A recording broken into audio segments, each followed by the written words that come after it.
భర్త ఇంటి నుండి వెళ్లిపోయెను కదా అని సంతోషించి ఆమె ఆ రాత్రి బాగా ముస్తాబై వీధి అరుగుపై కూర్చొని ఉండగా ఒక చాకలివాడు ఆ దారి నుండి పోవచుండెను. అతనిని పిలిచి, ఓయ్, నీవి రాత్రి నాతో రతిక్రీడ సలుపుటకు రమ్మని కోరెను.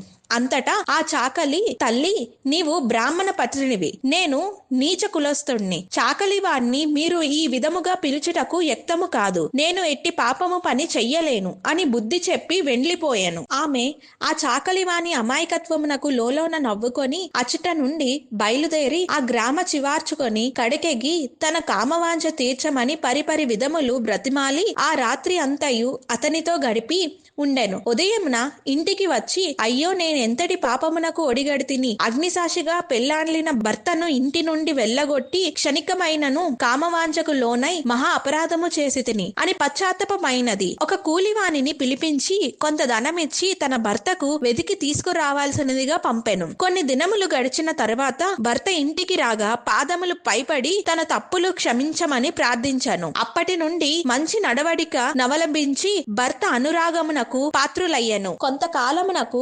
శివార్చకునకు నదియో వ్యాధి సక్రమించి దినదినము క్షీణించుచు మరణించెను. అతడు రౌరవాది నరక కూపములబడి నానా బాధలు పొంది మరలా నరజన్మమెత్తి సత్యవత్రుడను బ్రాహ్మణులకు కుమారుడై కార్తీక మాసమున నది స్నానము చేసి దేవత దర్శనము చేసి ఉండుట వలన 7 జన్మల పాపములు నశించుట చేత ఆజమీలుడై పుట్టెను. ఇప్పటికీ తన అవస్థాన కాలమున నారాయణ అని శ్రీహరి నామము స్మరించుట వలన వైకుంఠమునకు పోయెను. బ్రాహ్మణుని భార్యగు ఆ కామిని కూడా రోగగ్రస్తులై చనిపోయెను. అనేక యమయాతనలు అనుభవించి ఒక మాలవాని ఇంట జన్మించను. ఆ మాలవాడు ఆ పిల్ల జన్మరాశి చూపించగా తండ్రి గండమున్న పుట్టినదని జ్యోతిష్యుడు చెప్పాను. మాలవాడు శిశువును తీసుకొని పోయి అడవి అందు వదిలిపెట్టాను. అంతలో ఒక విప్రుడు ఆ దారిన పోవచ్చు వలన పిల్ల ఏడుపు విని జాలి కలిగి తీసుకొని పోయి తన ఇంట దాసికిచ్చి పోషించమనెను. ఆ బాలికనే ఆజమీలుడు ప్రేమించను. వారి